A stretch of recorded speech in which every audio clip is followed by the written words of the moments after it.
Charlotte's Web, Chapter 21, Last Day. Charlotte and Wilbur were alone. The families had gone to look for Fern. Templeton was asleep. Wilbur lay resting after the excitement and strain of the ceremony. His medal still hung from his neck, and by looking out of the corner of his eye, he could see it. "Charlotte," said Wilbur after a while, "why are you so quiet?" "Oh, I like to sit still," she said. "I've always been rather quiet." Yes, but you seem especially so today. Do you feel all right?" "Oh, I'm a little tired, perhaps, but I feel peaceful. Your success in the ring this morning was, to a small degree, my success. Your future is assured. You will live secure and safe, Wilbur. Nothing can harm you now. These autumn days will shorten and grow. The leaves will shake loose from the tree and fall. Christmas will come and the snows of winter.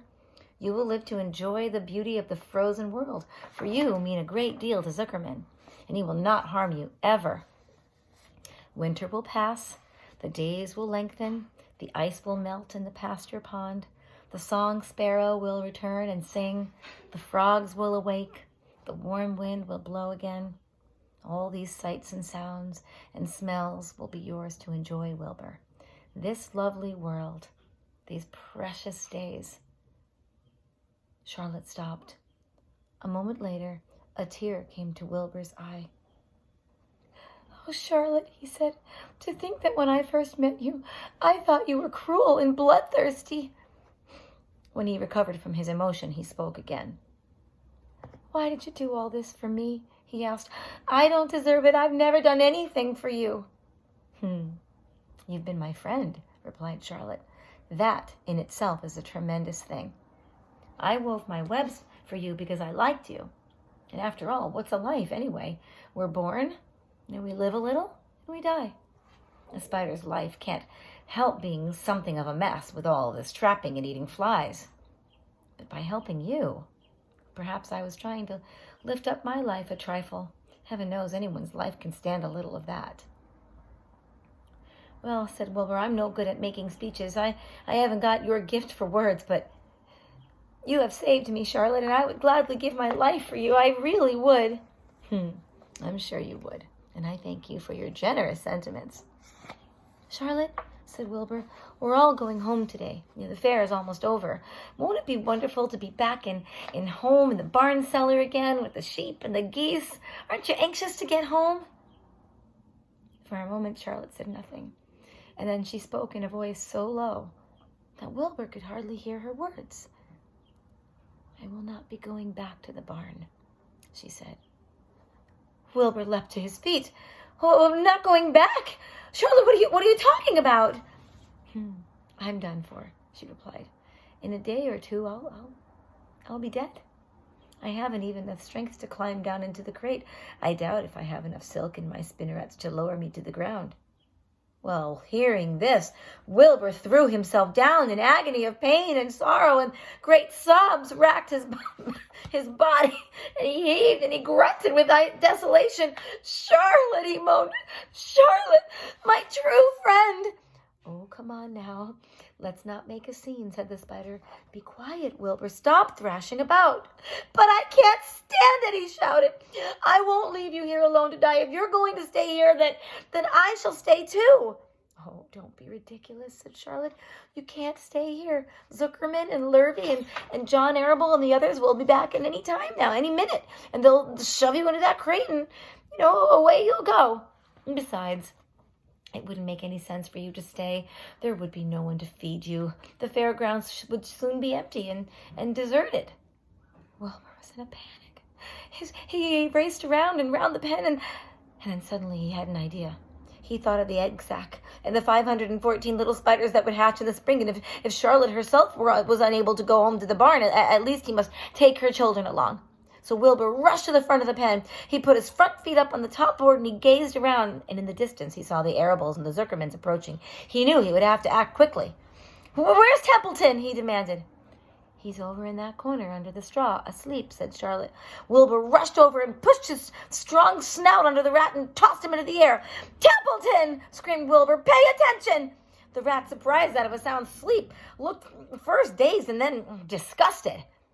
What kind of monkey shine is this? He growled. Can a rat catch a wink of sleep without being rudely popped into the air? Now you listen to me, cried Wilbur. Charlotte is very ill. She's only got a short time to live. She cannot accompany us home because of her condition, and therefore it is absolutely necessary that I take her egg sac with me. And I can't reach it and I can't climb. You are the only one that can get it. There is not a second to be lost. The people are coming in, and they're going to be here in no time. Please, please, please, Templeton, climb up and get the egg sac. The rat yawned. He straightened his whiskers, and then he looked up at the egg sac. So, he said in disgust, so it's old Templeton to the rescue again, is it? Templeton do this, Templeton do that. Templeton, please run down to the dump and give me a magazine clipping. Templeton, please lend me a piece of string so I can spin a web. Hurry, said Wilbur. Hurry up, Templeton. But the rat was in no hurry.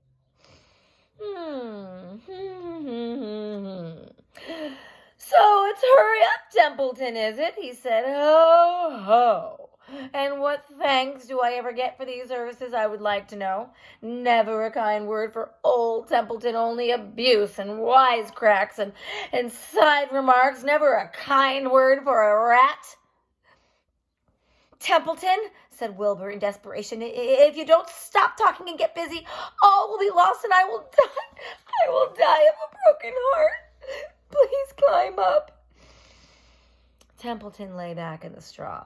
Lazily, he placed his forepaws behind his head and he crossed his knees in an attitude of complete relaxation. Die of a broken heart, he mimicked. How touching. My, I notice that it's always me that you come to whenever you are in trouble, but I've never heard of anyone's heart breaking on my account. Oh, no, who cares about old Templeton? Get up, screamed Wilbur. Stop acting like a spoiled child. Templeton grinned, and he lay still. Who made the trip after trip to the dump, he asked. Why, it was old Templeton. Who saved Charlotte's life by scaring the arable boy with the rotten goose egg? Why, bless my soul, I believe it was old Templeton. Who bit your tail and got you back on your feet this morning after you fainted in front of the crowd? Oh, old Templeton. Has it ever occurred to you that I am sick of running errands and sick of doing favors? What do you think I am anyway, a rat of all work? Well, now Wilbur was desperate. The people were coming and the rat was failing him, and suddenly he remembered Templeton's fondness for food. Wilbur was desperate, of course. Templeton, he said, I will make you a solemn promise.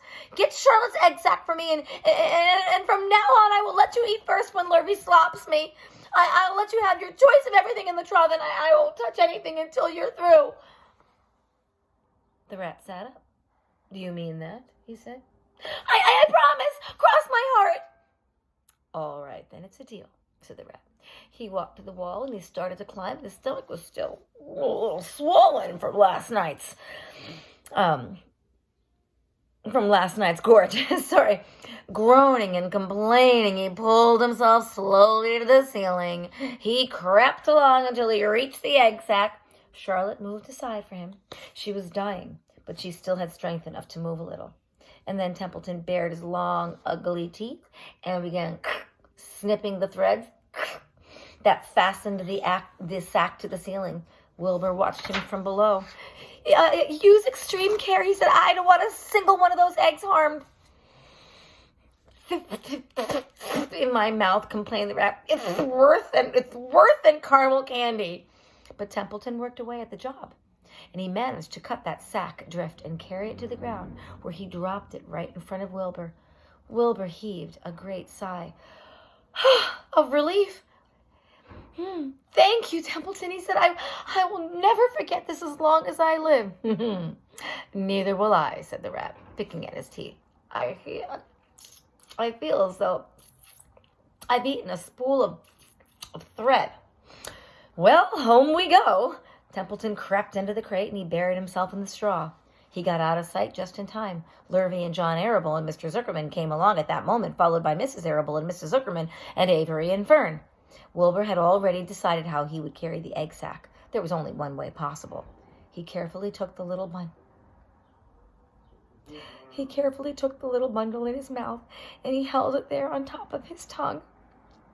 He remembered what Charlotte had told him, that the sack was waterproof and strong. It felt funny on his tongue, and it made him drool a little bit. And of course he couldn't say anything. But as he was being shoved into the crate, he looked up at Charlotte, and he gave her a little wink. She knew he was saying goodbye in the only way that he could, and she knew her children were safe. "Goodbye," she whispered, and then she summoned all of her strength and waved one of her front legs at him. She never moved again. Next day, as the Ferris wheel was being taken apart and the race horses were being loaded into the vans and the entertainers were packing up their belongings and driving away in their trailers, Charlotte died. The fairgrounds were soon deserted. The sheds and buildings were empty and forlorn. The infield was littered with bottles and trash. Nobody of the hundreds of people had visited the fair knew that a gray spider had played the most important part of all, and no one was with her when she died.